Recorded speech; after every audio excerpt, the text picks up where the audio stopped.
The knock is altrufu to calm rust all the dwarfsham. Cole didn't reach for the latch. He stood between the fire and 7 starving children, boots planted, breath steady, while voices outside read his name like a charge. The town wanted them handed over.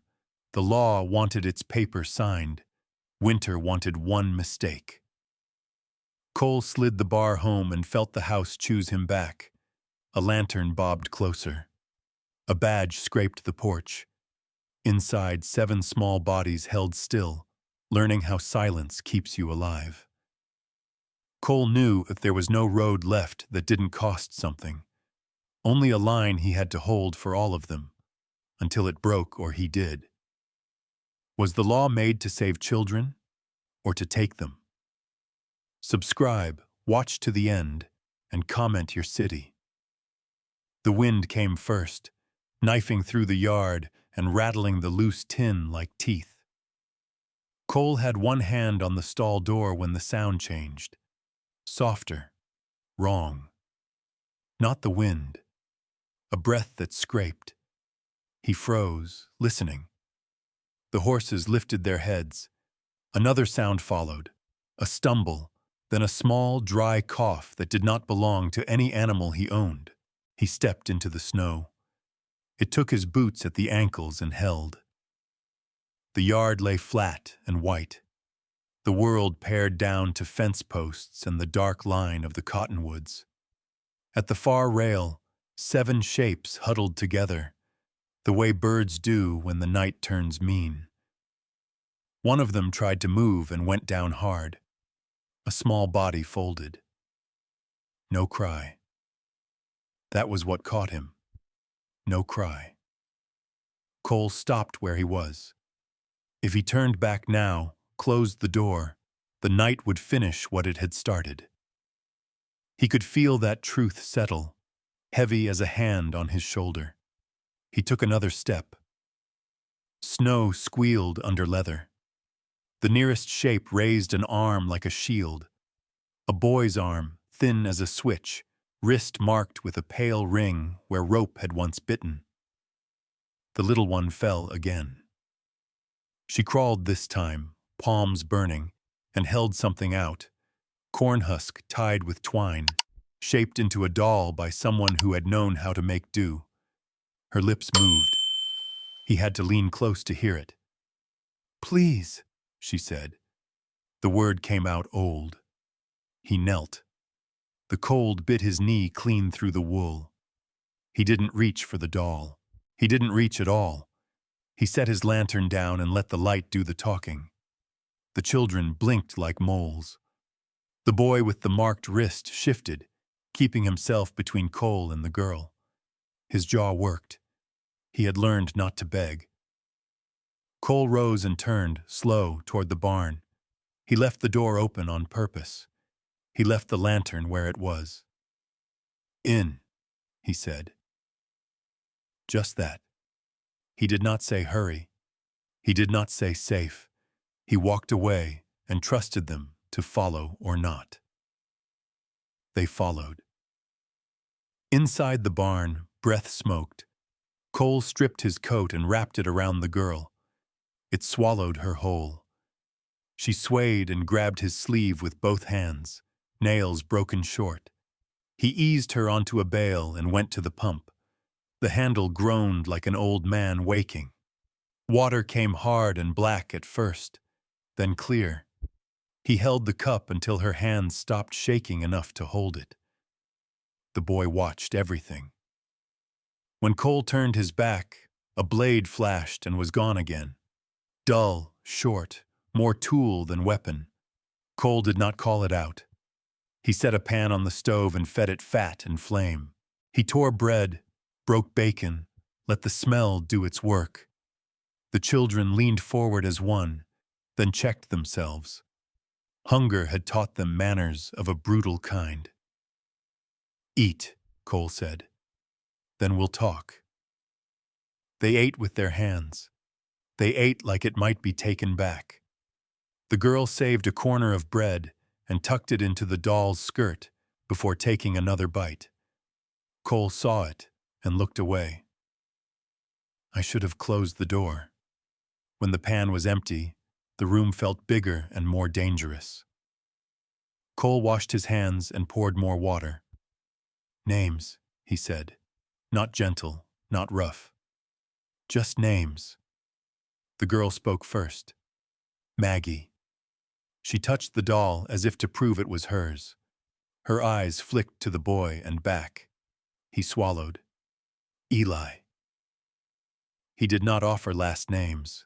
None of them did. Cole didn't push. Outside, the wind found a new seam and worried it. Somewhere down the road, iron rang on iron, a far-off hoof striking a frozen stone. The sound slid under the door like a question. Cole's jaw tightened. He had seen the paper in town. The reward numbers had been bolded. He could still see the way the ink had bled at the edges, like it wanted out.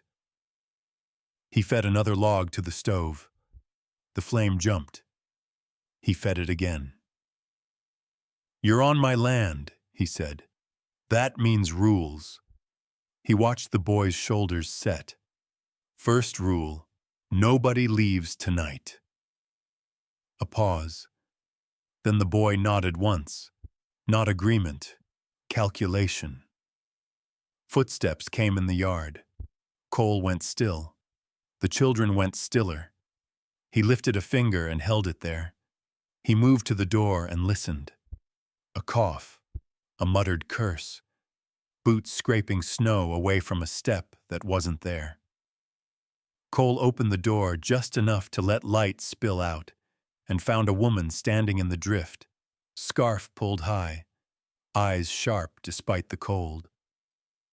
"I brought the letters," she said, breath fogging. She saw the shapes behind him and stopped. "Cole." "Clara," he said. He did not move aside. He did not shut the door. She took the scene in the way a bookkeeper takes an account. Fast, exact, already sorting what would cost. Her gaze found the rope mark, found the doll, found the way Maggie leaned into Cole's coat like it had always been hers. "How many?" she asked. "Enough," he said. She nodded, once. "May I come in?" He stepped back. She stamped snow from her boots and hung her shawl without being asked. She set the letters down unopened. She crouched to Maggie's height and smiled without showing teeth. "Hello, honey."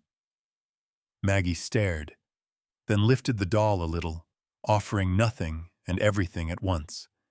Clara's hand hovered, stopped. "You can keep it," she said. "I just wanted to see it." Clara stood and drew Cole a step aside. Her voice dropped. "There are posters," she said. "They went up this morning." "I know." "Then you know what this is." He looked at the stove, at the steam climbing. "It's cold," he said. She closed her eyes for half a beat. When she opened them, there was a decision there, clean and sharp.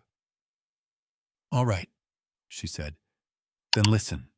We keep them fed, we keep them warm, we keep them quiet, and we decide what truth we're going to tell." A knock came, hard this time. Not wind, not accident. Cole felt the room lean toward it. He went to the door and opened it wide enough to show his face and no more. A man stood there with a badge catching the lantern light and a smile that did not warm anything. "Evening," the man said. "I'm just asking questions." Clara's pen scratched once in her notebook behind him. A small sound, like a match struck in the dark. Maggie's hand tightened in Cole's sleeve. He did not look back. "Evening," Cole said. "You can ask." The man's eyes slid past him, counting shadows. He smiled wider. "May I come in?" Cole thought of the manger in town, the chipped plaster lamb, the way the candle had guttered last Sunday and still stayed lit. He thought of 7 breaths behind him and the way the cold kept its promises. He stepped aside. Not yet. Please. The man did not wipe his boots. He stepped in and let the snow melt where it pleased, leaving small, dark stars on the floor. His coat smelled of cold iron and tobacco. He took the room with him, stove, table, rafters, then let his eyes land where the shadows breathed. Children, he said, like a word he owned. That's a blessing this time of year. Cole closed the door behind him and leaned his shoulder into the wood, easy as a habit. It's winter, he said. People gather. The man smiled and pulled a folded paper from his inside pocket without opening it. They gather with permission. Clara set the kettle back on the stove. Steam rose and hissed, a thin warning. Coffee? She asked. He tipped his hat an inch. Ma'am. Maggie had not moved. She pressed her cheek into the wool and watched the man's mouth. The man noticed. They always did. He crouched, slow, like he had learned how to be gentle in front of witnesses. What's your name, little one? Cole answered before the question could reach her. Maggie. The man nodded, satisfied, as if a mark had been made. And whose are you, Maggie? The room leaned again. The stove ticked as the iron warmed. Outside, the wind found a crack and worried it. Clara poured coffee and did not offer sugar. She placed the cup where the man would have to turn his back on the children to reach it. Mine, Cole said. The man took the cup and blew across it, eyes never leaving Maggie. Funny, he said. Paper says otherwise. Cole felt the old heat rise, the one that never burned out clean. He kept his hands open. He kept his voice even. Paper doesn't eat, he said. The man laughed once, a sound that went nowhere. Paper feeds plenty of folks, he said, this season especially. Clara slid a chair back with her foot and sat, notebook on her knee, pen resting where it could be seen. What paper? She asked. The man sipped. A notice, he said. 7 wards left where they were put. The government would like them returned. A chair scraped. The older boy, no, not a boy, not anymore, shifted his weight and stopped himself. Maggie felt it and reached for his sleeve without looking. Cole saw the rope mark again, paler now that the heat had woken blood. Returned to what? Cole asked. The man shrugged. Order. Clara's pen scratched once. Do you have a warrant? The man smiled at her as if she were a child asking to see a trick twice. I don't need one to ask. Cole moved a step, blocking the stove light from the man's eyes. Then ask, he said. You're done looking. The man stood. He set the cup down carefully. Names, he said, to the room. Silence did the work of a wall. Maggie's breath caught. She looked up at Cole and then, by mistake, let the word fall out. Pa. It hit like a dropped plate. Clara's pen stopped mid-line. The man's eyebrows lifted. Outside, a horse stamped, impatient. Cole did not correct her. He did not touch her. He let the word sit between them and cool. The man's smile came back thin. Well, he said, that clears it up. No, Clara said, it doesn't. He turned to her slow. Ma'am, you're keeping notes like this is a lesson. It is, she said, for whoever reads it next. He studied her for a long moment. I'll be back, he said, with paper that eats. He took his hat and paused at the door. Enjoy the night, he said. Christmas is close. When the door closed, the sound was final. Cole stood where he was until the cold found the crack again and crept in. He locked the door. He slid the bar home. He did not breathe until the click said the wood would hold. Clara spoke first. "We don't lie," she said. "Not in ways we can't keep straight." The older boy shook his head once. His eyes were dark, old.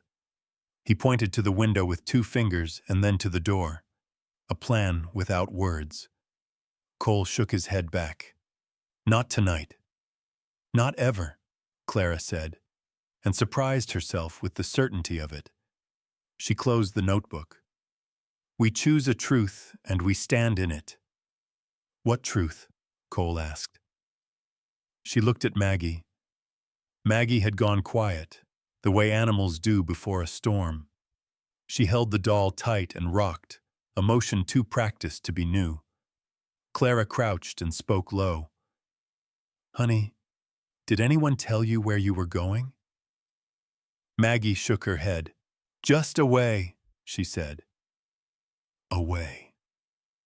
Clara felt the word lodge and scrape. "All right," she said. "That's a truth." The wind rose. It rattled the rafters and brought with it the sound of singing, faint and wrong for the night. A hymn carried from town, a rehearsal gone late. A line drifted through the cracks and then was gone. Peace on earth. Clara closed her eyes for a breath and opened them again. They ate again, smaller portions, quieter.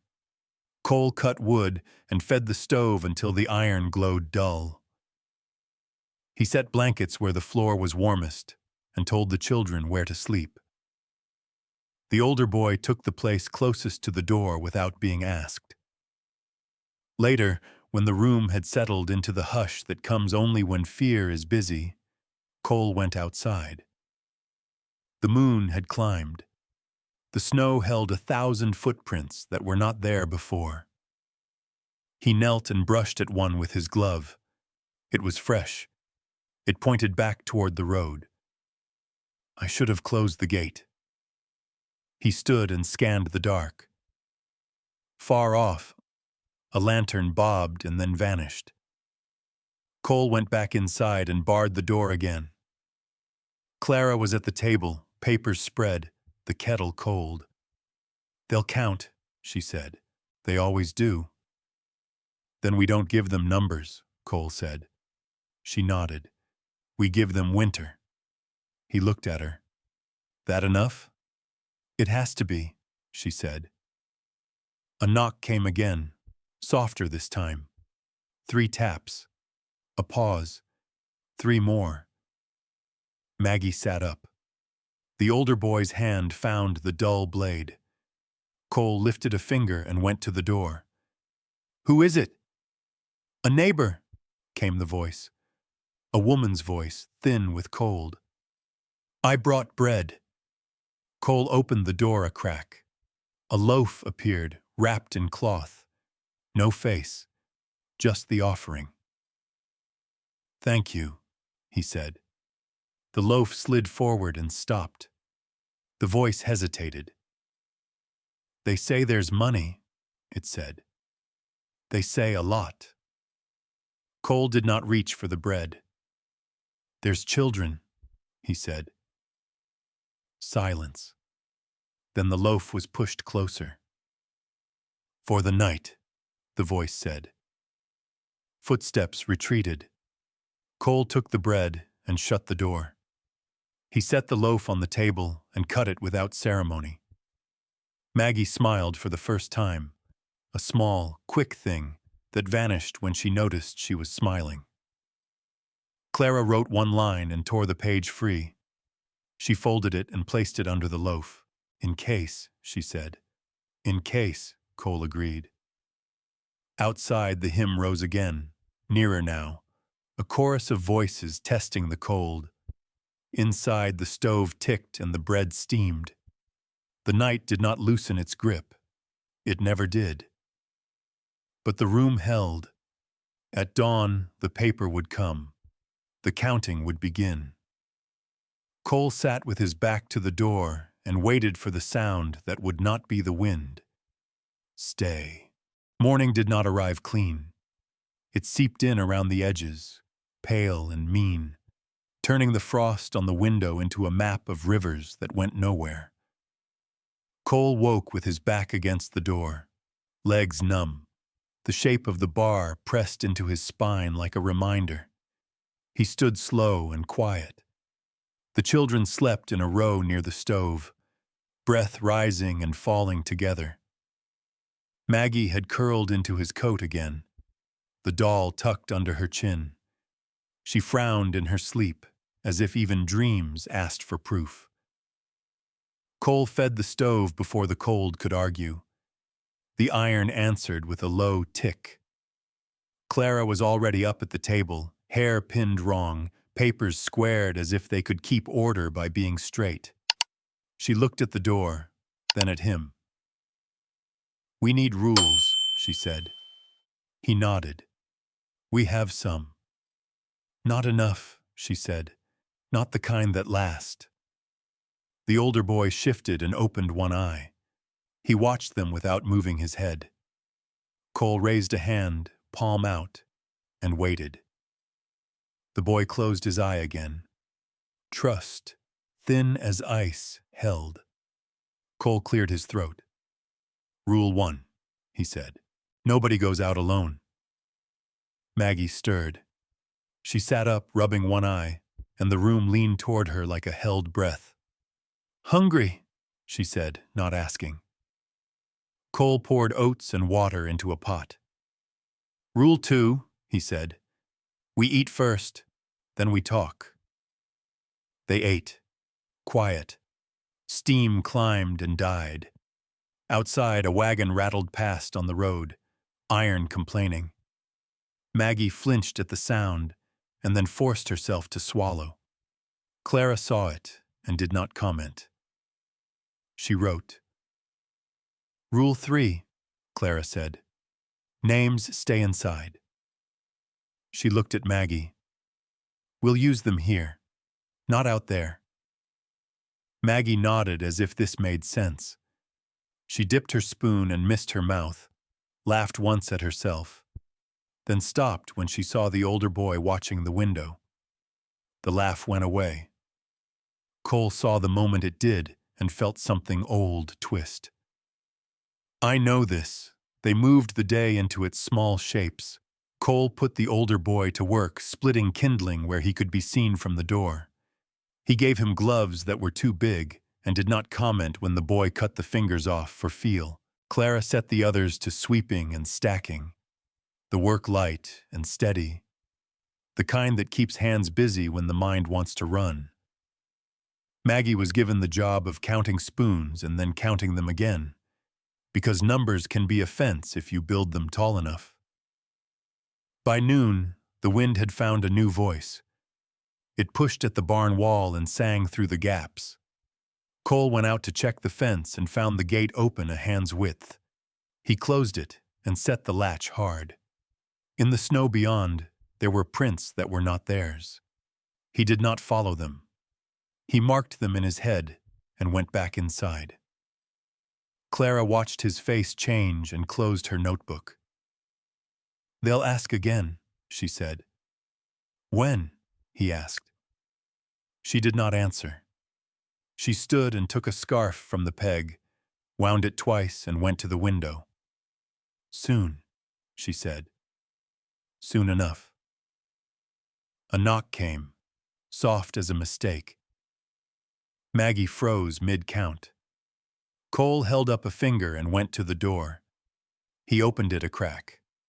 A man stood there without a badge, hat in his hands, eyes anywhere but inside. "I heard," the man said. "I heard there were kids." Cole waited. "I brought eggs," the man said. He lifted the basket like an offering. Cole took it and did not step aside. "Thank you," he said. The man swallowed. "There's talk."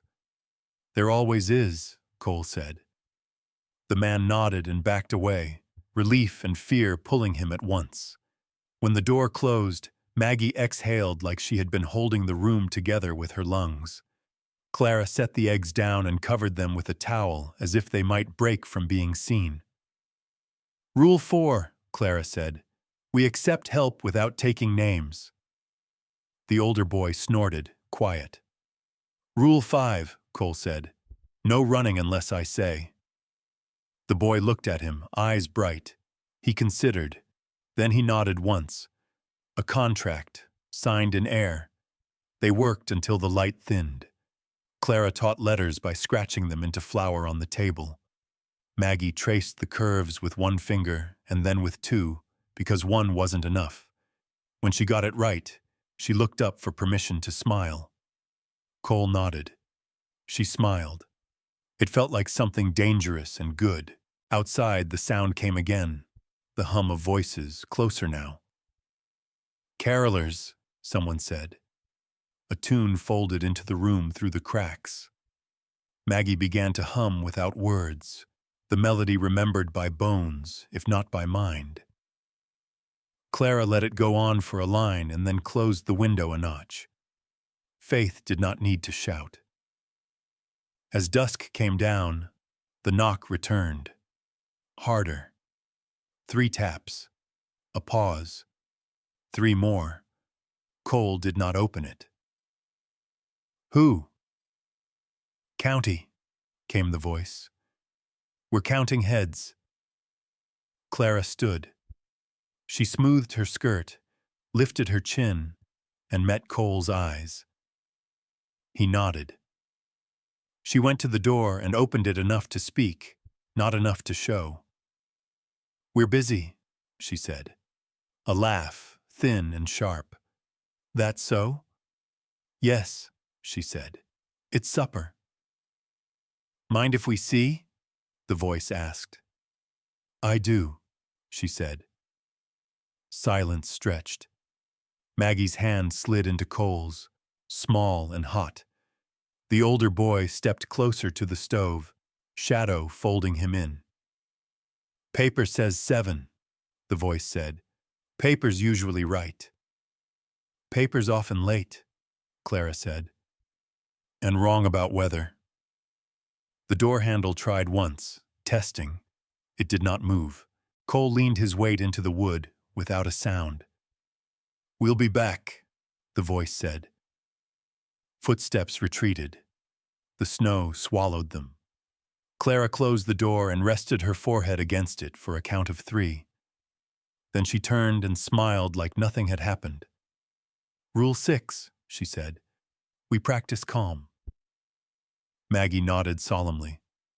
"I'm good at that," she said, and everyone laughed because they had to. Supper was thin and warm. Cole broke the neighbor's bread and passed it without ceremony. Maggie took a piece and set half aside. Cole saw it and waited. She pushed the saved piece toward the older boy without looking. He hesitated and then took it, jaw tight. He did not say thank you. He did not need to. After, Clara folded the papers she had been writing and slid them into her bag. "We choose a story," she said. "A small one. We can keep a small one." "What is it?" Cole asked. She thought. "That they're kin," she said. "Distant, lost to sickness, found to winter." He nodded. "And if they ask for proof?" She met his eyes. "We show them a warm room," she said, "and children who eat." Outside, the carolers passed, their song breaking on the fence and reforming down the road. Someone's voice cracked on a high note. Maggie clapped once and then covered her mouth, embarrassed.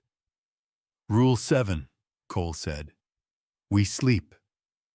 They did, or they lay still enough to fool the night.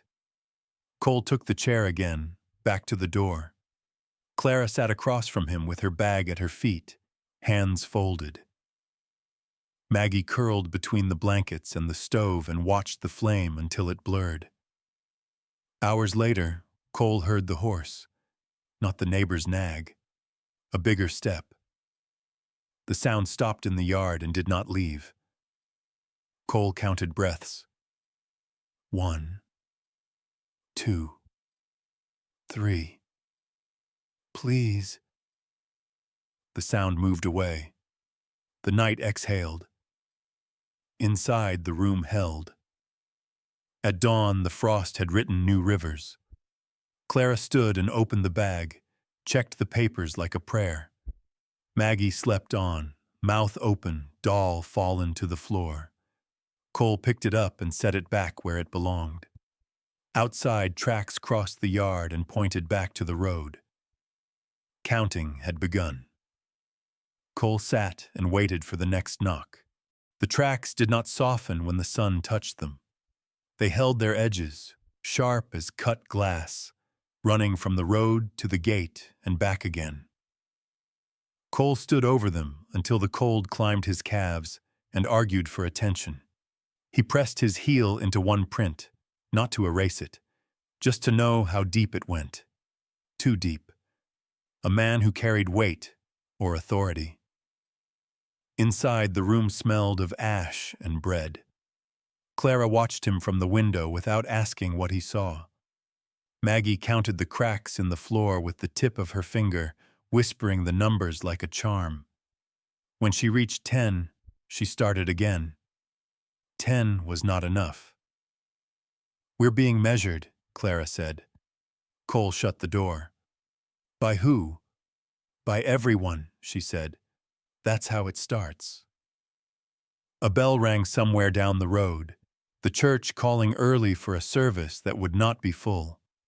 The sound drifted thin and hopeful and then fell apart in the wind. Maggie looked up at it. "Is that God?" she asked. "It's a bell," Cole said. "It means people are awake." She nodded, satisfied with that much truth. They worked the morning into pieces small enough to carry. Cole mended a hinge that did not need mending because noise was better than thought. Clara washed and rewrote a page that had been too bold, then rewrote it again to make it plain. Maggie counted spoons and then birds at the feeder, and then the places where frost had bitten the glass. Outside, a wagon slowed and did not stop. Someone watched the house and then looked away. A knock came before noon. Not hard, not soft, certain. Cole opened the door and found a woman with red hands and a basket tucked against her hip. She did not look past him. She did not smile. "For the children," she said, and held out a jar of honey wrapped in cloth. Cole took it. "Thank you." She hesitated. "They say there's money." "There's winter," he said. She nodded and left. Maggie watched from the table and smiled at the honey like it was a miracle. Clara set it aside. "Later," she said, and Maggie accepted it with a seriousness that belonged to church. The day bent and leaned toward afternoon. The wind shifted and brought with it a smell of iron and horses. Cole felt it before he heard the steps. 2 men this time. One voice careful, one eager. "We're checking houses," the careful voice said through the door. "Just a formality." Clara stepped forward. "No," she said. "It isn't." The handle tested again. Cole leaned his shoulder into the wood. Maggie's hand found his coat. The eager voice laughed, thin and sharp. "You sure about that?" "Yes," Clara said. "We're eating."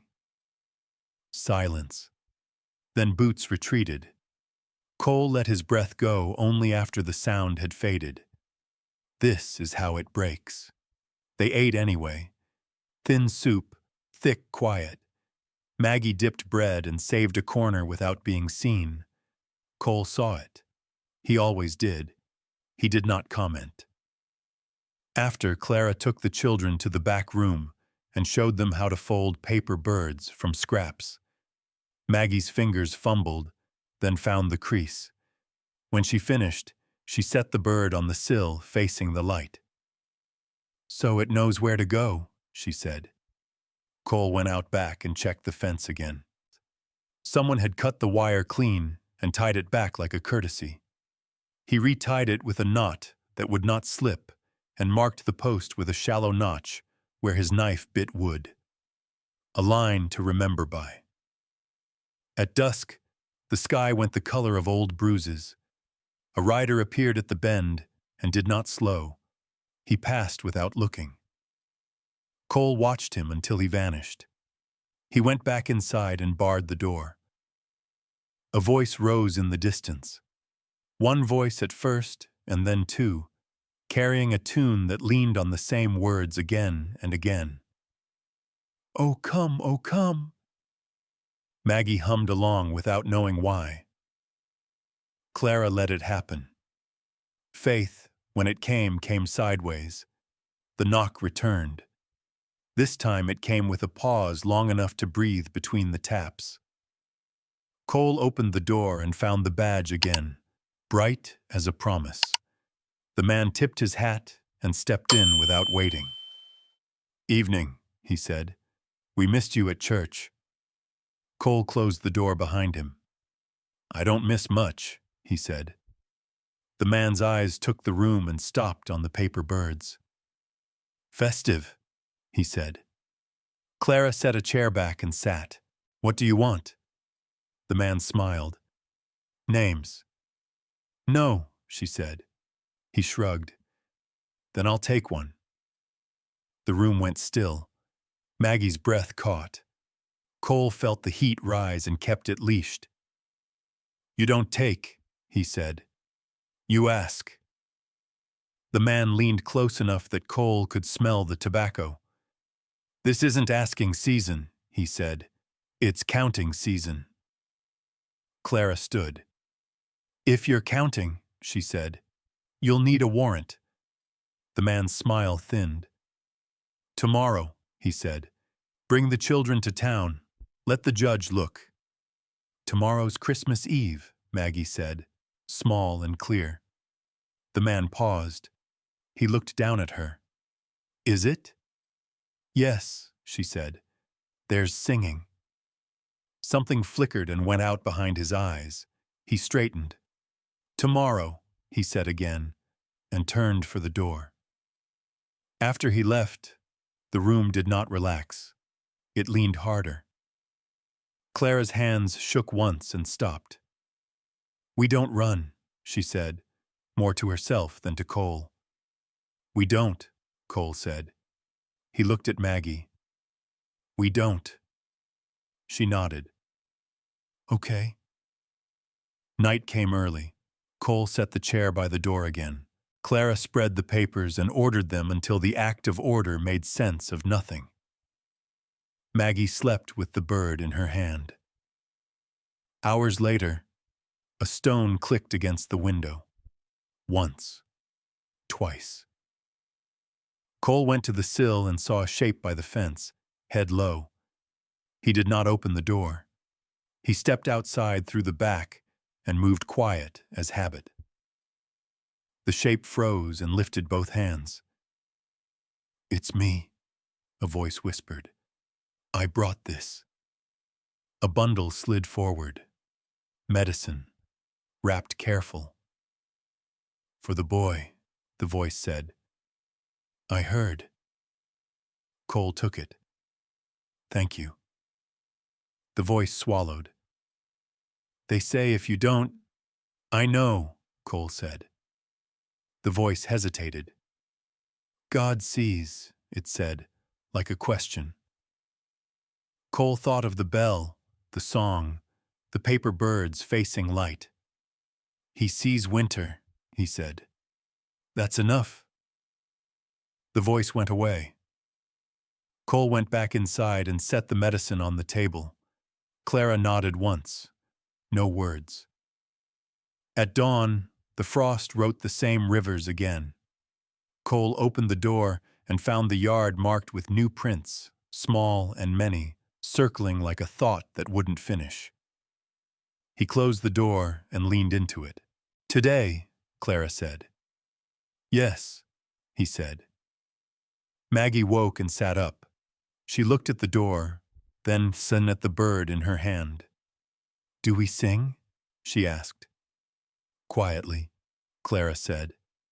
They sang one line under breath, the way you do when you're not sure who's listening. The room held the sound and did not give it back. Outside, a wagon stopped and did not move. Cole put on his coat. He lifted Maggie and set her on his hip. She fit there like she had always been meant to. He felt the weight and accepted it. "Please." He opened the door. The road to town had been packed down by other people's worry. Ruts held ice. Cole drove slow, one hand on the reins, the other braced against the seat to keep the jolt from traveling into Maggie's bones. She sat between him and Clara, wrapped in the coat again, doll tucked under her chin. Each time the wagon lurched, she tightened and then let go, counting under her breath. Cole caught the rhythm and matched it with the horse's steps. Count, step, count, step.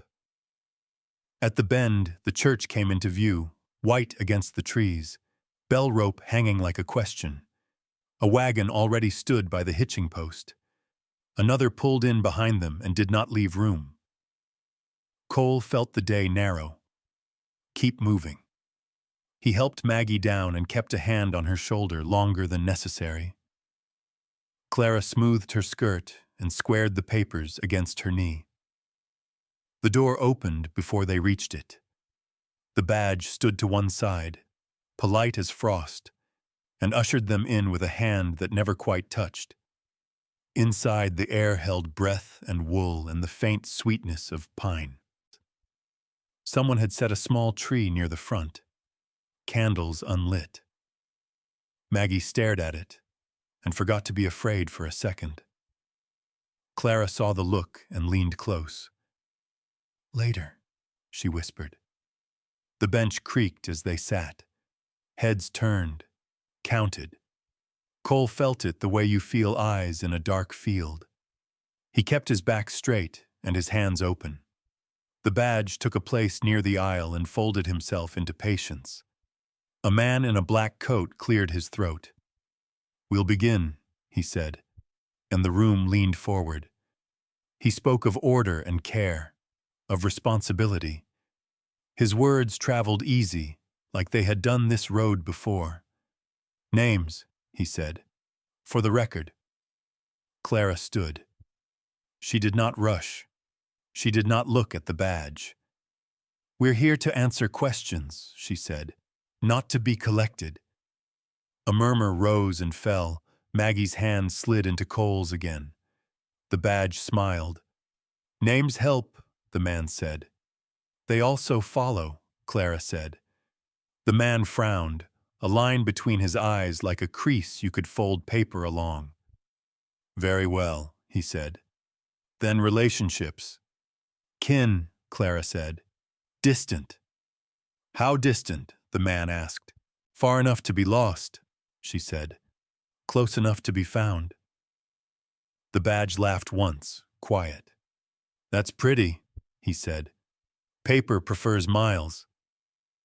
Cole felt the heat rise and kept it leashed.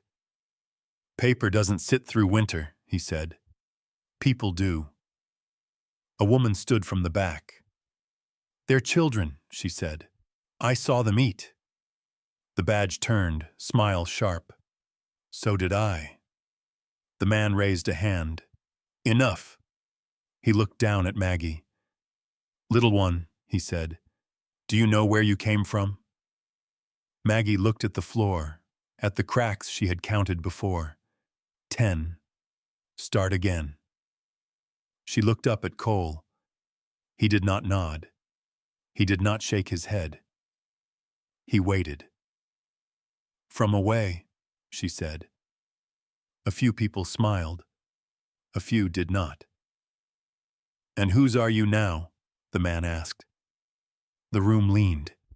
Maggie's mouth opened. The word came out before anyone could catch it. "Pa." It fell and did not break. Cole felt it hit and settle, heavy and right and terrible all at once. The badge's eyes lit like a struck match. The man cleared his throat. "That's not an answer," he said, but his voice had lost its smooth. "It is," Clara said. "It's the only one that matters." The badge stepped forward. "I'll take them now," he said, "for their own good." "No," Cole said. Hands moved. Someone stood. Someone else sat down hard. The man raised his hand again. "There will be a process," he said. "There must be." "Process doesn't feed," Cole said. "Winter does." The badge smiled wider. "You're fond of that line." Clara's pen scratched.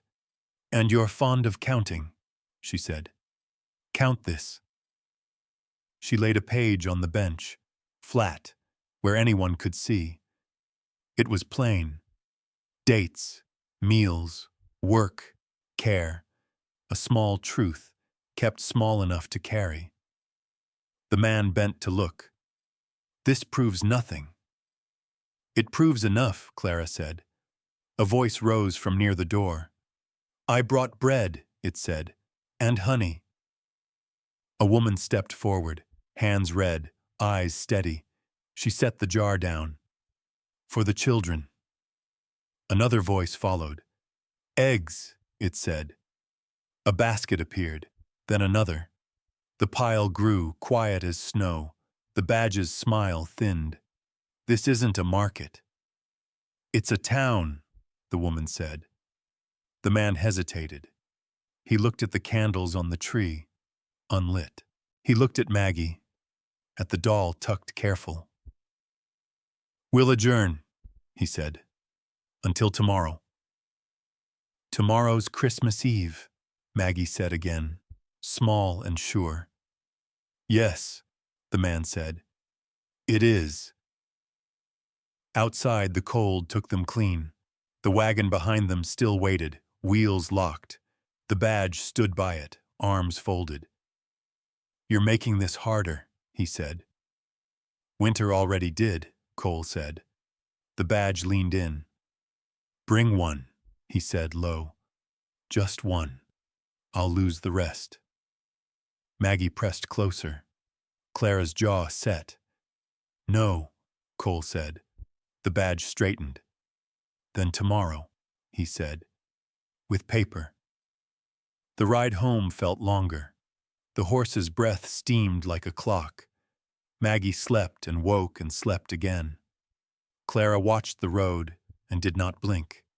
At the gate, Cole found it open again.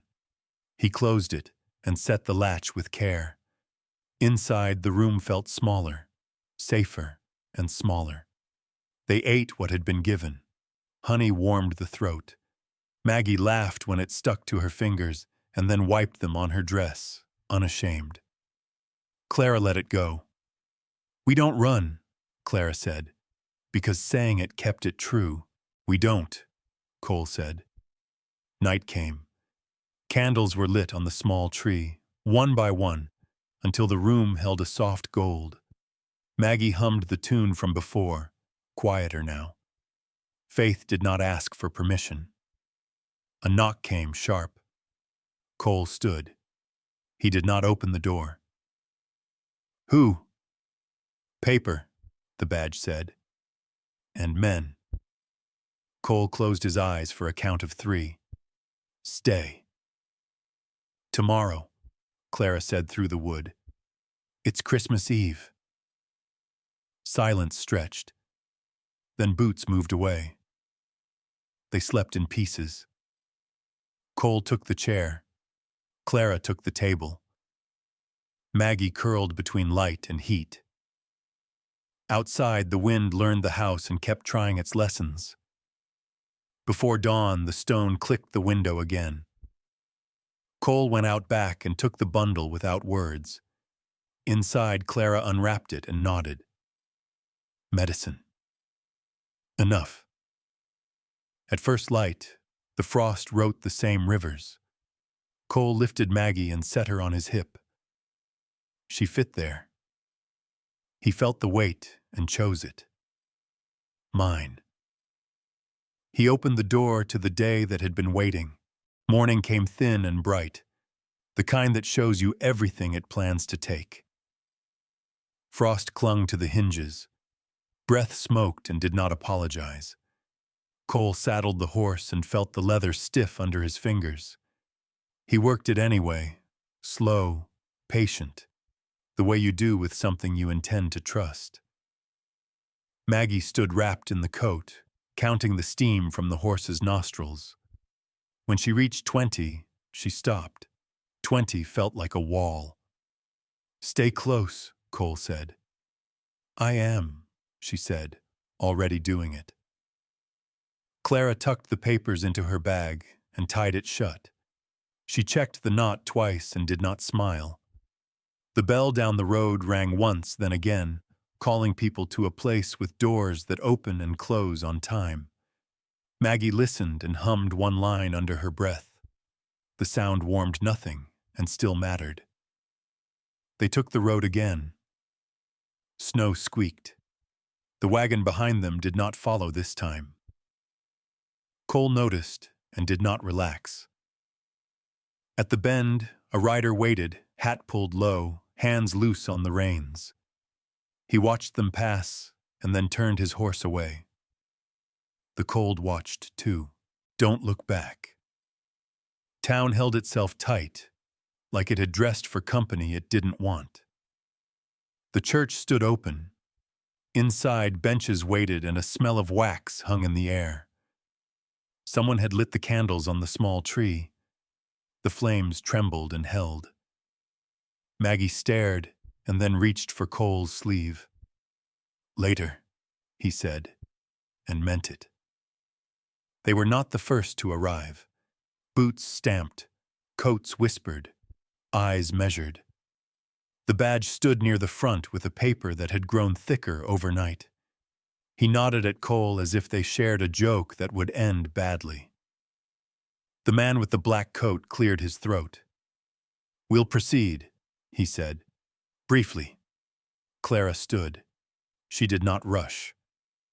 "We brought what you asked," she said, and placed the bag on the bench between them. She did not open it. "Names," the man said again, softer now. "No," Clara said. A murmur. Someone shifted. The badge smiled, just a little. "Then circumstances," the man said. "Winter," Cole said. "That's not a circumstance," the man said. "It is here," Cole said. The badge stepped forward. "You're refusing cooperation," he said. Clara lifted the bag and opened it enough to show paper edges, dates, ink. "We're refusing shortcuts," she said. The man rubbed his forehead. "We're not here to be cruel." Maggie looked up. "Then don't," she said. The room went still. The candles trembled and did not go out. The man looked at her, and something in his face moved, small and human. "Little one," he said, "do you know what this is?" She nodded. "It's counting," she said. "I'm good at that." A few people laughed, quick and guilty. The badge did not. "We have a process," the man said. "So do we," Clara said. "We feed them." The badge leaned close to Cole. "Bring one," he said, low again. "Just one." "No," Cole said again. The word had learned his mouth. The man lifted his hand. "Enough." He looked at the room. "We'll hear from neighbors." A woman stood. Red hands, steady eyes. "I brought bread," she said. They ate. Another stood. "Eggs," he said. They worked. A third, voice shaking. "Honey," she said. They sang. The badge's smile thinned until it disappeared. He tapped his paper once. "Anecdotes," he said. They're witnesses, Clara said. The man hesitated. He looked at the candles again, at the small tree holding its breath. We'll adjourn, he said, until after the holiday. A sound moved through the room, relief mixed with something sharper. Maggie squeezed Cole's hand. He did not squeeze back yet. He waited.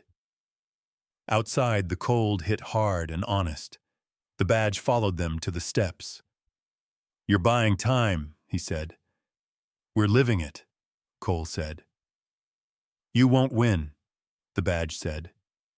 We don't need to, Cole said. We need to last. The ride home cut slower. The horse knew the way and took it without being asked. Maggie slept and woke and slept again, head heavy on Cole's arm. Clara watched the road and counted fences, lips moving without sound. At the gate, Cole found it closed for once. Someone had done it careful, latch set just so. He noted it and moved on. Inside, the room felt different. Not safe. Held. The difference mattered. Clara set the bag down and leaned her forehead to the table for a count of 5. They'll come, she said. Yes, Cole said. Tonight, she said. Yes, he said. Maggie slipped from the coat and went to the window. There are lights, she said. Down the road, lanterns bobbed and held. Carolers again, closer now, voices finding each other and staying. Maggie pressed her palm to the glass and hummed. Cole let it go one line and then closed the curtain a notch. Faith did not need to be seen to work. They ate what was left. Honey warmed the throat again. Maggie licked her finger and laughed, then stopped and wiped it on her dress. Clara pretended not to notice. Cole noticed everything. Night came with a knock that did not bother to pretend. Boots. Wait. The door shuddered once and held. Open, the badge said. No, Clara said through the wood. We have paper, he said. So do we, she said. The handle tried again. The bar held. Cole leaned his shoulder in and felt the door take him like a promise. A pause. Then a voice from the dark, not the badge. For the children, it said. A bundle slid to the threshold and stopped. Cole did not open the door. Leave it, he said. It slid closer.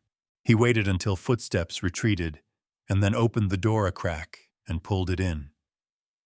Medicine. Clean cloth. He set it on the table. They're choosing, Clara said.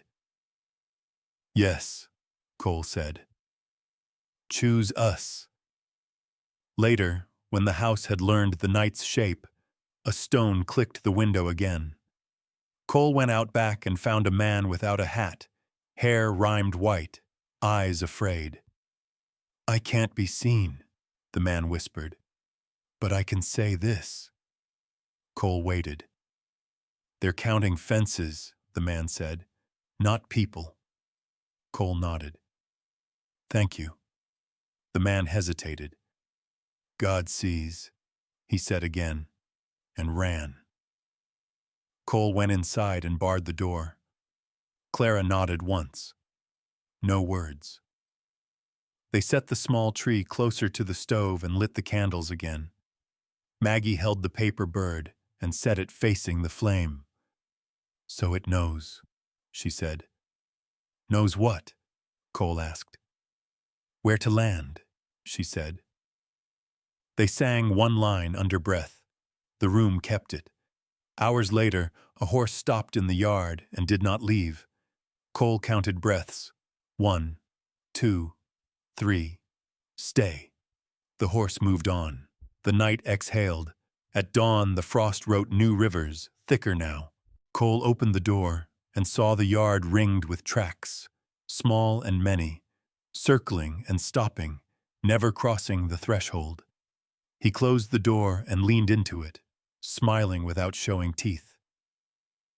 "They're afraid of the line," Clara said. "Yes," Cole said. Maggie woke and sat up. She looked at the bird, then at Cole. "Do we light the rest?" she asked. "Yes," he said. They did. The candles burned clean. Outside, the cold learned the house and tried again. Inside, the room held. Mine. Christmas came without asking. It slid in under the door with the frost and took a seat by the stove. Cole woke before the light and knew it was the day because the house felt watched in a different way. Patient, like a breath being held for a long count.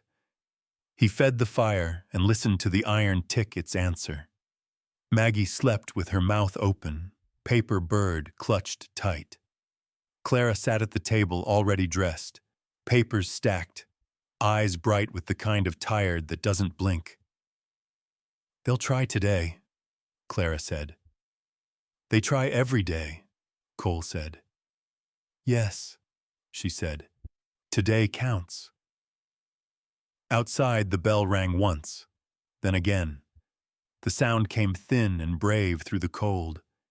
Maggie stirred and smiled at nothing, a small curve that felt dangerous. "It's today," she said. Cole nodded. "It is." They did not rush. That was the rule now. Clara warmed water and washed Maggie's face with care, the cloth gentle as a promise. Cole combed Maggie's hair with his fingers and tied it back with twine because ribbons were for later, and later was a word you could borrow if you kept it small. Maggie watched herself in the window and practiced calm until it worked. "Please." They ate what was left. Bread, honey, a little milk that had not frozen because the stove knew better. Maggie saved a corner again and tucked it into her pocket. Cole saw and did not stop her. You never stopped a person from building tomorrow. The first knock came early and polite. Clara opened the door enough to see the woman with red hands and no basket this time. "For the day," the woman said. She handed over a candle, thick and new. "For the child." "Thank you," Clara said. The woman hesitated. "They're talking," she said. "They always are," Cole said from behind the door. The woman nodded and left. Maggie took the candle and set it on the small tree with care. "Later," she said, and the tree agreed.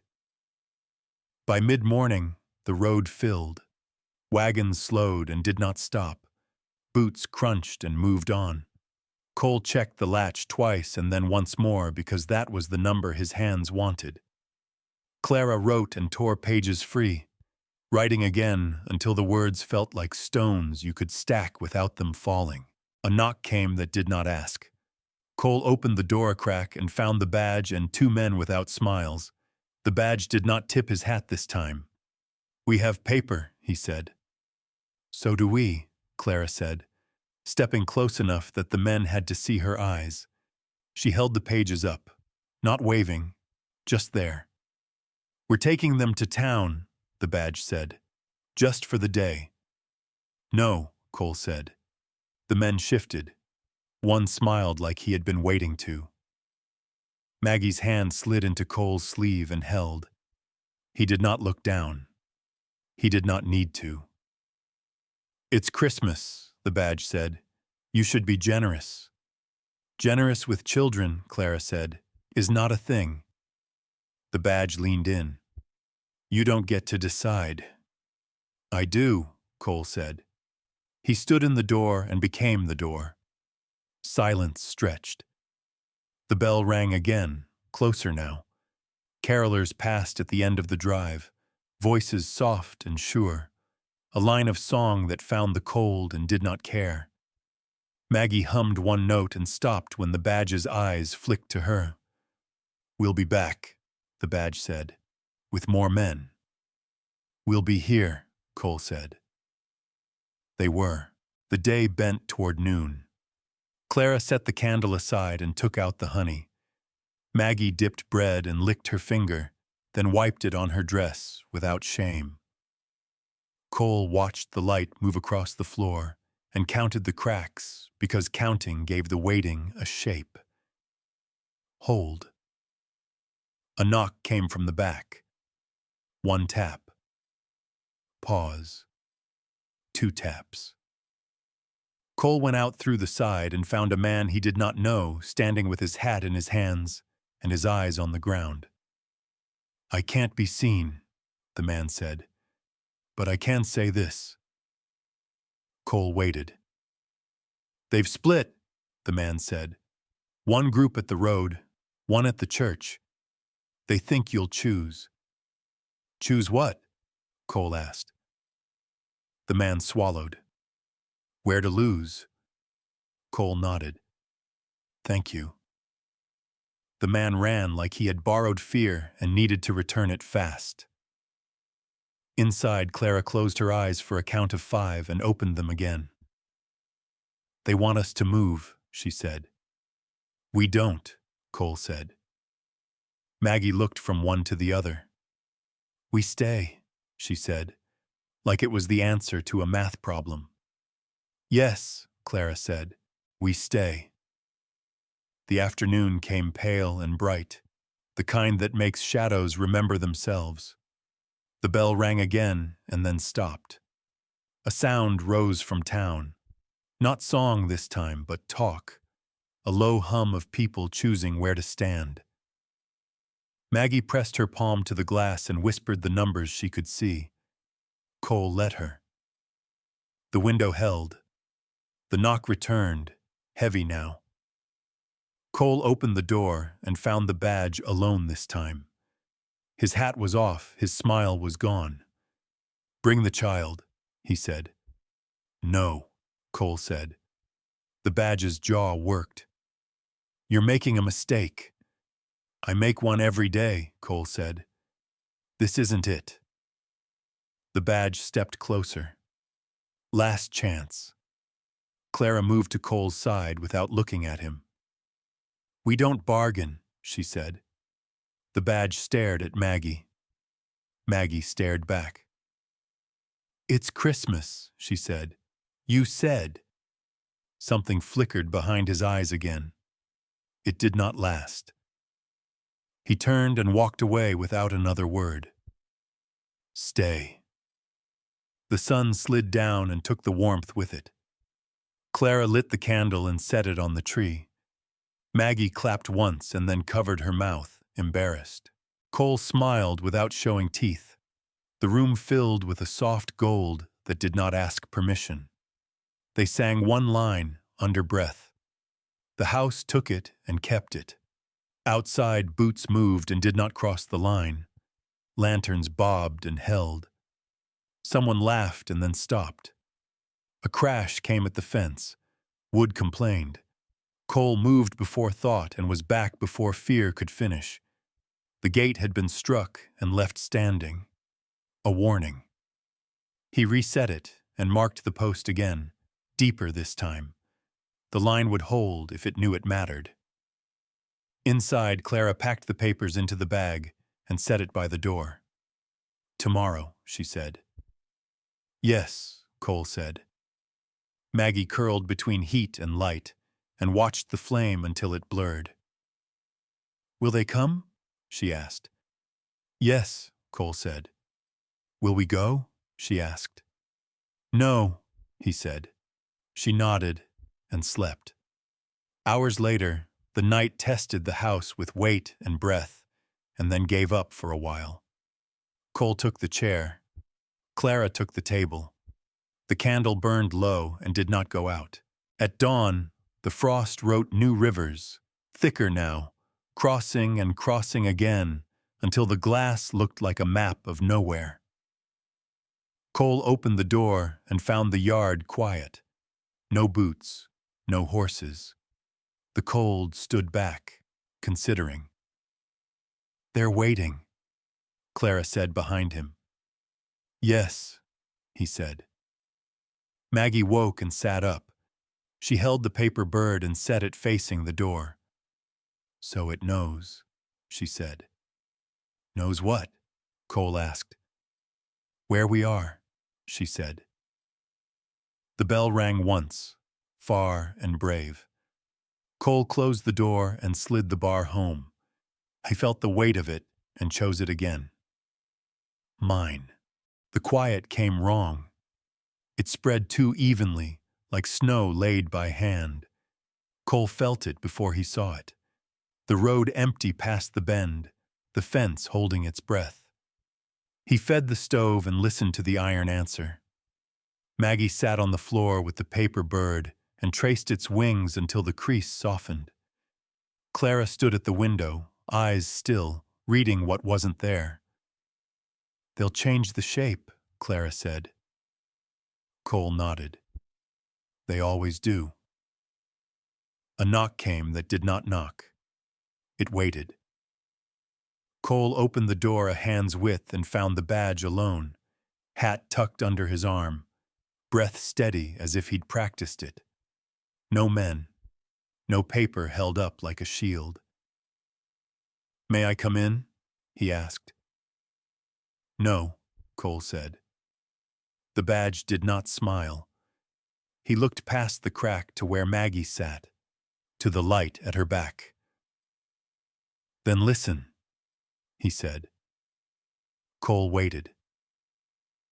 "There's a way," the badge said, "a small one." Clara stepped close enough that her shadow touched the door. "Say it," she said. The badge's eyes flicked to her and back. "Bring the child," he said. "Just her. We'll say she wandered. The rest—" He stopped. "They can stay." The room leaned. Maggie's counting stopped at 7 and did not move on. "No," Cole said. The badge exhaled through his nose. "Think," he said. "One night. A warm room. Then back. I'll sign." "You don't sign winter," Clara said. The badge's jaw tightened. "I sign paper." Cole felt the old heat rise and kept it leashed. "Paper tears," he said. "Kids don't." The badge looked at Maggie again, longer this time. "It's Christmas," he said, like it might mean something if he said it right. Maggie stood.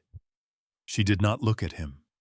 She crossed the room and took Cole's sleeve with both hands. "I don't go," she said. It wasn't loud. It wasn't soft. It was final. The badge closed his eyes for a beat. When he opened them, something hard had settled. "Then tomorrow," he said, "with paper." He left without another word. The quiet rushed back in and filled the space he'd made. Clara's hands shook once and stopped.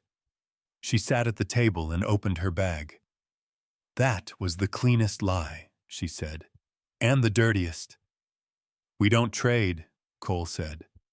"No," she said, "we don't." They worked the afternoon into order because order kept fear from growing teeth. Clara rewrote the same page 3 times and then tore it in half and kept the half that told less. Cole checked the latch and then the hinge and then the latch again, because repetition is a prayer if you believe in it hard enough. Maggie folded another bird and set it beside the first, facing the same way. "So it knows we're together," she said. Outside, a wagon rolled past and did not stop. Someone laughed too loud and then didn't. The bell did not ring. Faith held its tongue. Hold. Near dusk, the knock returned, lighter now, almost polite. Cole opened the door and found the woman with red hands again, cheeks chapped raw. She did not bring a basket. She brought a look that asked permission to be brave. "They're saying tomorrow," she said. "They always are," Cole said. She nodded. "I told them no." "Thank you," Clara said from behind him. The woman swallowed. God sees, she said, and this time it was not a question. She left before anyone could answer. Inside, Clara lit the last candle and set it on the tree. The flame steadied and held. Maggie clapped once and stopped herself. Cole smiled without showing teeth. They sang one line under breath. The room kept it. Night came and did not pretend. Boots moved at the edge of the yard and stopped. Lanterns bobbed and held. Cole took the chair by the door. Clara took the table. Maggie curled between heat and light and slept with the birds in her hands. Hours later, the door handle tried, gentle as a test. Cole did not move. He counted breaths. 1, 2, 3. Please. The handle let go. Footsteps retreated. The night exhaled. At first light, frost wrote the same rivers again. Cole opened the door and found the yard marked with a single line in the snow, drawn clean from the gate to the step and back again. A message, if you believed in that kind of thing. They want us to choose, Chao-tu, Clara said. We already did, Cole said. They ate thin and quiet. Maggie saved a corner and tucked it away. Clara let her. The bell rang late, once then twice. Cole saddled the horse and set the reins. Clara tied the bag and checked the knot. Maggie wrapped herself in the coat and held the birds like a map. We don't run, Clara said. We don't, Cole said. They took the road again. The town met them halfway, a knot of coats and breath and eyes. The church door stood open. Inside, benches waited and paper waited thicker than before. The badge stood near the front, hat off, face set. Last chance, he said. No, Cole said. The man in black cleared his throat. We'll hear a proposal, he said. The badge stepped forward. One child, he said. Temporary custody, for the record. Clara laughed once, short and sharp. You don't get temporary childhood, she said. A murmur rose. Someone shifted. Maggie's hand found Cole's again. I won't go, Maggie said, clear. The room leaned. The man in black rubbed his forehead. Order, he said. The badge turned to Maggie. You'll be safe, he said. Safe is here, she said, and pointed without looking. Cole felt it land and settle, heavy and right and terrible again. A voice rose from the back. No, it said. Another followed. No. The sound grew, not loud, but sure. A line of refusal, spoken plain. The badge's face went pale. You're making this worse, he said. We're making it true, Clara said. The man in black looked at the tree with its candles burned low and steady. He looked at the papers and then away. Adjourned, he said, until after the holiday. The badge stepped back, anger held tight like a bruise. This isn't over, he said. It never is, Cole said. Outside, the cold hit clean. The crowd loosened and did not follow. Someone pressed a loaf into Clara's hands without a word. Maggie smiled and then hid it when she noticed she was smiling. On the road home, the horse breathed steam and kept the pace. Maggie counted again. Cole matched it. Count, step, count, step. At the gate, the latch held. Inside, the room held too. Clara set the loaf down and cut it without ceremony. Honey warmed the throat again. Maggie laughed and wiped her fingers on her dress. We didn't choose, Maggie said. They did. Yes, Clara said. They did. Night came softer this time, as if it had learned something. Cole took the chair. Clara took the table. The candle burned low and did not go out. A stone clicked the window once and stopped. Cole did not go out. He waited. Nothing followed. At dawn, the frost wrote fewer rivers. Cole opened the door and found the yard empty, the line in the snow half filled, as if the day had decided to be kind for a moment. "They'll come again," Clara said. "Yes," Cole said. Maggie woke and sat up. She set the birds facing the door and nodded, satisfied. "So they know," she said. "Know what?" Cole asked. "That we're here," she said, "and we stay." He closed the door and slid the bar home. He felt the weight of it and chose it again. Mine. The day after Christmas did not know what to do with itself. The cold eased a fraction, just enough to make the snow sigh underfoot. Cole felt it when he stepped outside, the way the air held back, waiting to see who would move first. The fence line stood clean, no fresh cuts, no new marks. He checked anyway, hand on wire, feeling for the lie. It told none. Inside, Clara folded the last of the papers and slid them into her bag. She did not tie it shut this time. Maggie sat at the table and peeled honey from her fingers with a seriousness that belonged to lessons. The paper birds watched from the sill, wings dulled from being handled too much. Handling, Cole had learned, was a kind of love. "They'll switch," Clara said. "From what to what?" Cole asked. "From pressure to patience," she said. "It looks kinder." Maggie looked up. "Is that worse?" Clara smiled without warmth. "Sometimes." The bell did not ring. That was the first sign. No summons, no call to gather. The town was doing something else, thinking maybe, or deciding where to place its weight. Cole saddled the horse anyway. Routine kept the fear honest. Maggie stood wrapped in the coat and counted the steam again. This time she went past 20 and did not stop. Good. A wagon came down the road slow and stopped at the gate. Not the badge. A man Cole knew by sight and not by name climbed down and kept his hat in his hands. He looked at the latch before he looked at Cole.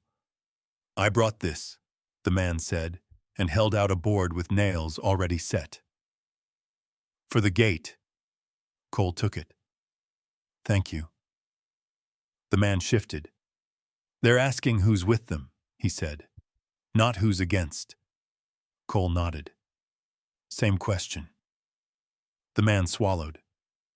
"I said I was busy." "That's an answer," Cole said. The man nodded and left. Cole fixed the board to the gate and drove the nails home until the wood sang. He stepped back and looked at the line again. It held. Inside, Clara watched him through the window and let her shoulders drop a fraction. "They're placing bets," she said. "On what?" Maggie asked. "On winter," Clara said. They ate thin and quiet. Maggie saved a corner and tucked it into her pocket, and did not look at anyone when she did it. Cole pretended not to see. Pretending was a mercy you could give if you didn't overuse it. Near noon, the knock came. Not hard, not soft, familiar. Cole opened the door and found the man in black without the badge beside him. He carried no paper in his hands. He carried his hat. "May I come in?" he asked. "Yes," Cole said. The man stepped inside and took the room in without counting.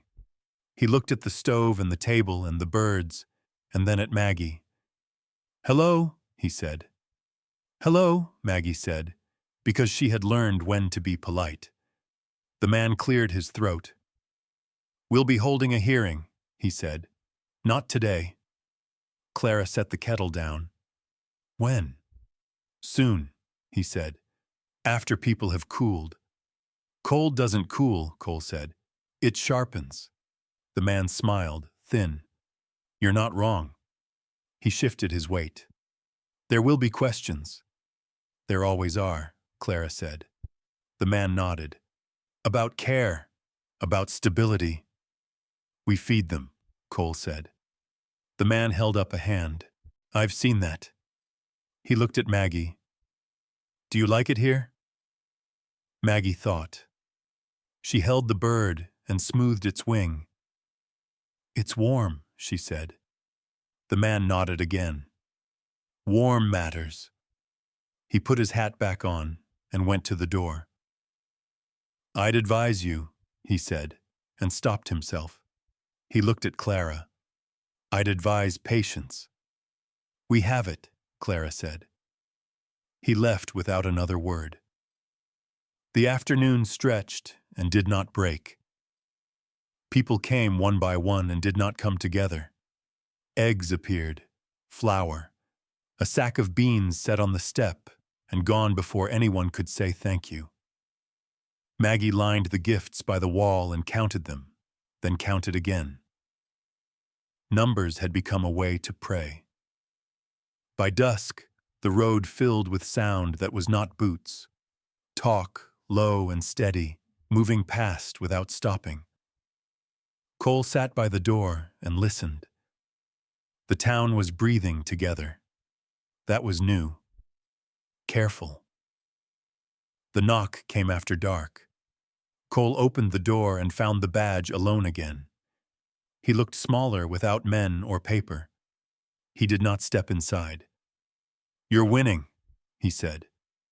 We're not playing, Cole said. The badge laughed, tired. Same thing. He looked past Cole to Maggie and then away. They'll take it to court, he said. They always do, Clara said from behind. The badge's mouth twisted. You could still make it easy. No, Cole said. The badge nodded once like a man accepting weather. Then I'll see you there, he said, and turned away. Night came with fewer tests. The handle did not try. The window did not click. Cole took the chair and did not have to count as hard. Clara took the table and slept with her head on her arms. Maggie curled between heat and light and dreamed without moving her mouth. At dawn, the frost wrote fewer rivers again. Cole opened the door and found the yard clean. No lines, no circles, just snow doing what snow did when left alone. They're waiting, Clara said. Yes, Cole said. Us too, Maggie said, and smiled because she meant it. They spent the morning doing small things that added up. Clara taught letters again, slower now, letting Maggie get them wrong without consequence. Cole fixed a loose board and did not hurry. Maggie fed crumbs to the birds and laughed when one hopped too close. By midday, the bell rang. Once, twice. Not a call. An announcement. Clara closed her bag and tied it this time. That's it, she said. They went to town together. No wagons blocked them. No men waited at the bend. The church door stood open, and the benches filled without pushing. The man in black took his place and did not clear his throat. We'll hear, he said. The badge stood at the back and did not smile. Clara stood and spoke plain. Dates, meals, nights without running. She did not say love. She did not need to. Cole stood when asked and said little. They stay, he said. I stand. Maggie was not asked. She raised her hand anyway. The man hesitated and then nodded. It's warm, she said again, and they don't trade. The room breathed. Someone cried without sound. Someone else nodded like they had been waiting for permission. The man in black looked at the badge. The badge looked away. We'll recess, the man said, and reconvene. When? Someone asked. Soon, he said. Very soon. Outside, the cold had stepped back another inch. Cole lifted Maggie onto his hip and felt the weight and chose it. Clara walked beside them with her bag and her chin up. On the road home, Maggie counted and did not lose her place. Cole matched it. Count, step, count, step. At the gate, the board held. Inside, the room held too. Clara set the bag down and did not open it. Maggie set the birds facing the door and nodded, satisfied. They heard, Maggie said. Yes, Clara said. Will it be enough? Maggie asked. Cole closed the door and slid the bar home. He felt the weight of it and chose it again. For today, he said. For today. Snow came down in sheets, the kind that erased tracks before you could decide if you wanted them remembered. Cole watched it from the door and felt the day narrow. He set the bar and lifted the kettle. Heat was easier to carry than waiting.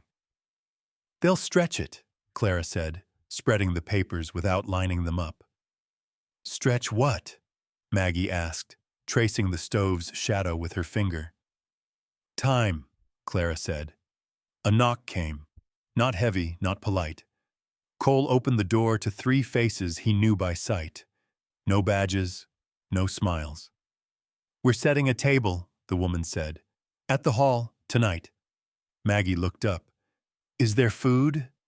Yes, the woman said after a beat. Then we come, Maggie said, and the decision settled like a stone dropped clean. They walked to town because wagons leave trails you can follow. Snow took their steps and hid them. The hall glowed warm. Benches dragged longwise into one long table. Plates waited. Cups waited. People waited and did not know for what. The man in black stood at the head, quiet. The badge took a place by the wall and folded himself smaller than usual. Cole felt eyes count and recount and stopped caring after the 3rd pass. Sit, the woman said. Food moved down the table, hand to hand. Bread, beans, meat stretched thin but honest. Maggie ate and did not save a corner. Cole noticed. Clara noticed and smiled once. We're here to decide, the man in black said. Together. About what? Someone asked. About care, he said. About winter. About law, the badge added. The table leaned. Cole set his hand flat on the wood. About children, he said. A woman stood. I brought eggs, she said. They worked. A man stood. I fixed the gate, he said. It held. Another voice, thin but sure. I heard singing. That's not evidence, the badge said. It's winter, Cole said. That's evidence enough. The woman with pinned hair raised a hand. One at a time. Clara stood and spoke without reading. Dates, meals, nights they stayed when running would have been easier. She did not say love. She did not say God. She let the room do that work. Maggie climbed onto the bench because the table was tall. The woman nodded. You may. Maggie thought, and held the paper bird in her pocket. It's warm, she said, and nobody trades. A breath moved down the table and let go. The badge's jaw worked. Warm doesn't make it legal, he said. Neither does cold, Clara said. Snow pressed at the windows, listening. The man in black closed his eyes for a beat. We'll set conditions, he said. Supervision, reports, a hearing. When? Someone asked. Soon, he said, and the word felt lighter than it had yesterday. The hall emptied slow. People left in 2s and 3s, voices low. The badge waited until only they remained. You're forcing this, he said. No, Cole said. We're standing. The badge looked at Maggie. I could make it hurt less. It already hurts, Maggie said. We're used to it. The fight went out of the badge's face. Court, he said. Soon. They walked home under a sky pressed low. Snow took their sound and gave it back wrong. At the gate, a red ribbon was tied where latch met wood. Cole untied it and folded it into his pocket. Inside, the room held. Clara leaned against the table until the day loosened. Maggie watched the flame blur. They heard us, Maggie said. Yes, Clara said. Is that enough? Maggie asked. For tonight, Cole said. A knock came late. Cole opened the door to the man in black, coatless, eyes tired. He did not step in. There will be terms, Monsieur Va. You'll sign. We'll read, Clara said. Tomorrow, he said, and left. Night held the house. No handle tested. No window clicked. Cole took the chair. Clara slept with the bag at her feet.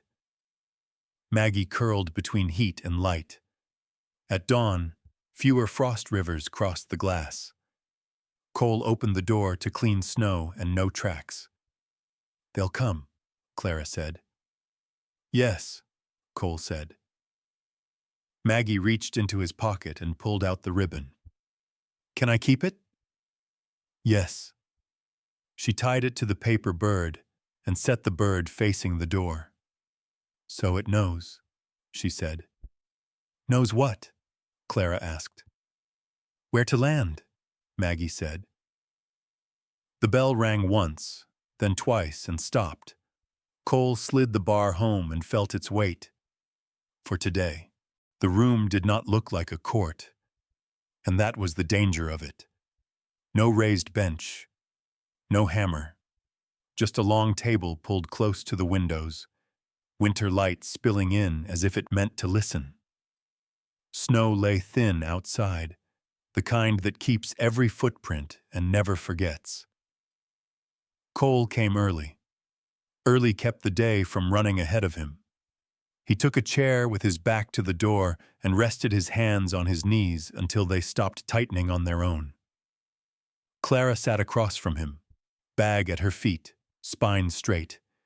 Maggie stood between them and counted the window panes. 12. Then again, slower, to be sure. People entered without ceremony. Boots knocked snow loose. Coats whispered. The man in black took the head of the table and waited until the room found its quiet. The badge stood to the side, papers stacked thick in his hands. He did not smile today. He did not need to. We'll proceed, the man in black said. The badge stepped forward. He spoke first, because that was how power liked it. His voice stayed smooth. He talked about jurisdiction, responsibility, precedent. He said winter did not change the law. It only revealed weakness. He read names that lived only on paper and never looked up while he did it. When he finished, the room did not move. Clara stood. She did not open her bag. She did not read.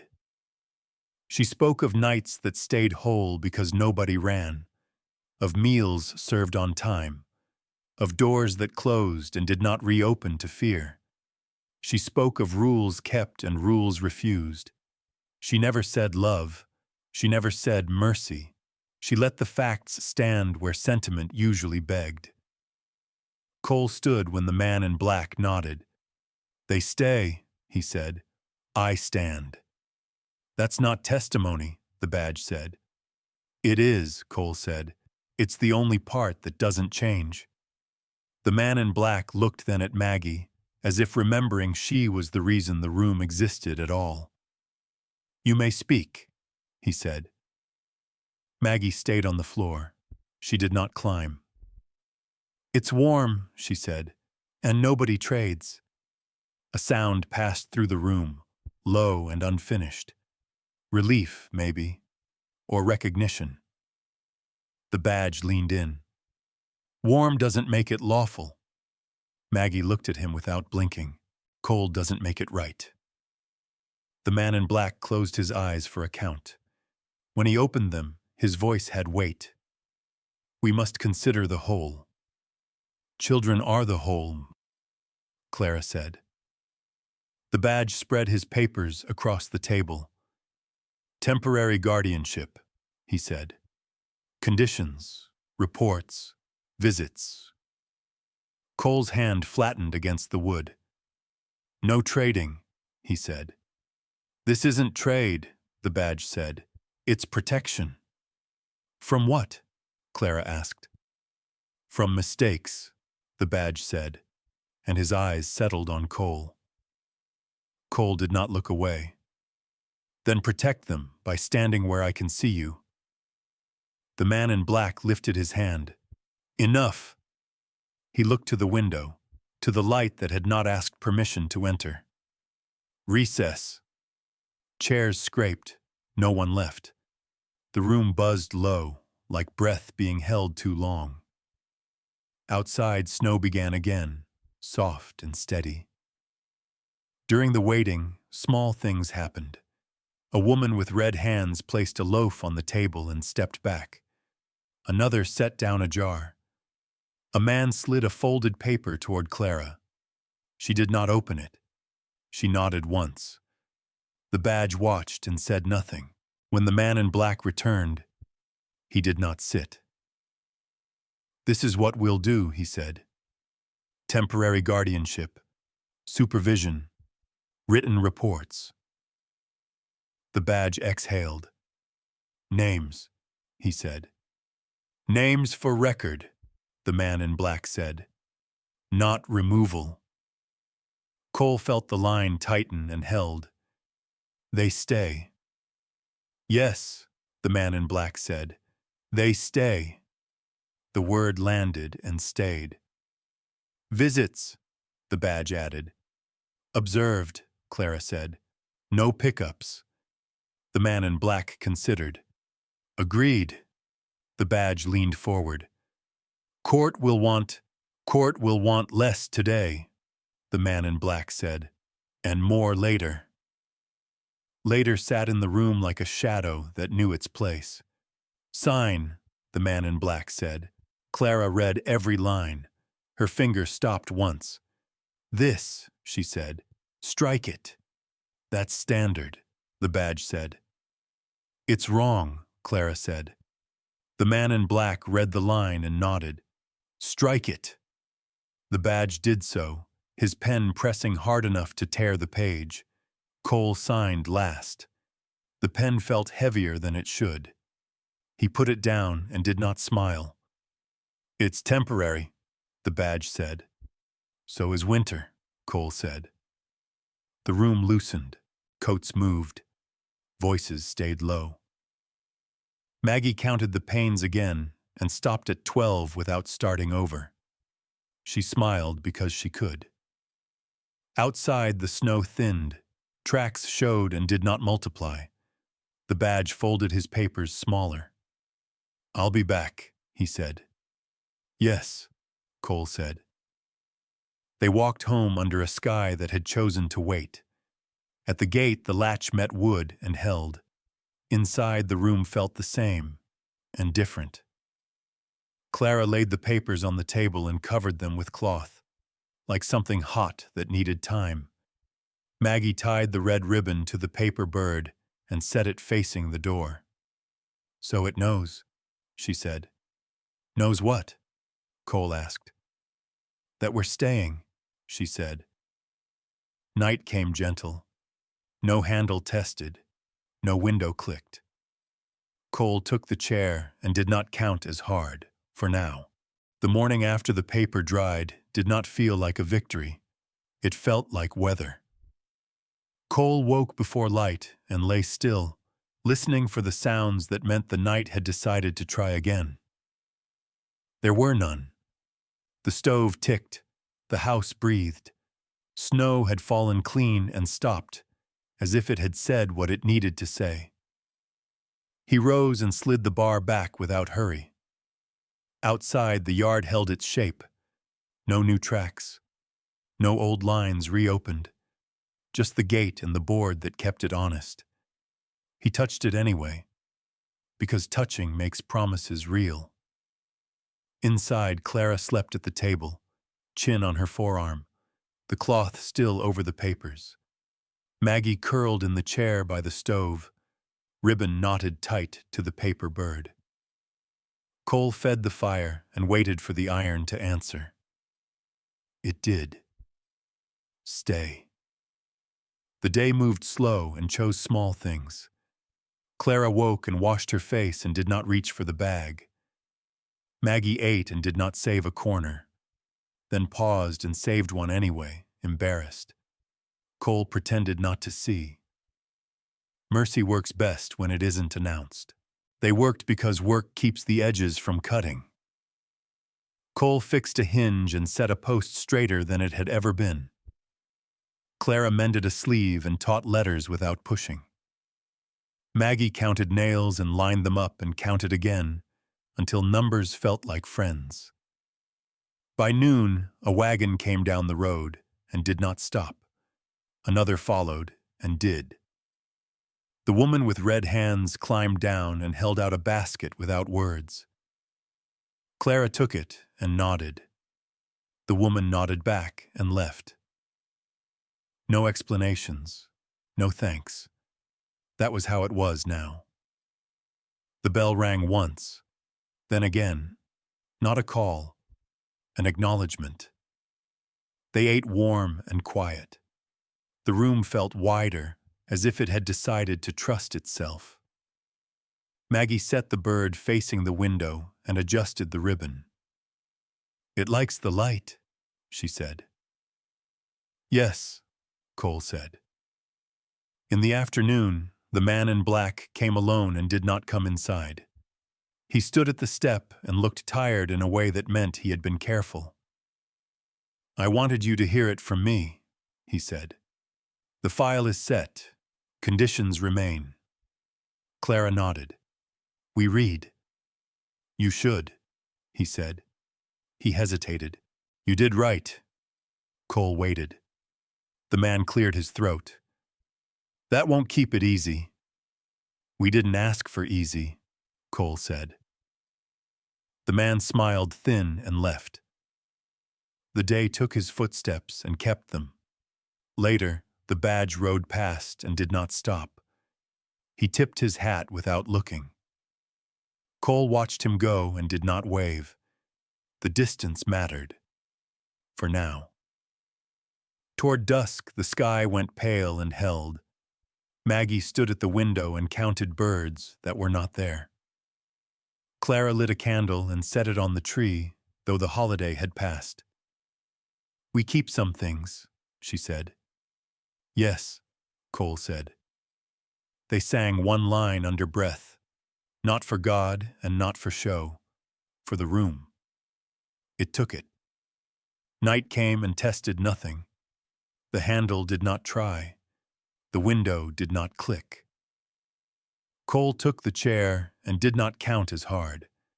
Clara slept in the bed for the first time in days. Maggie dreamed without sound. At dawn, frost wrote few rivers and stopped.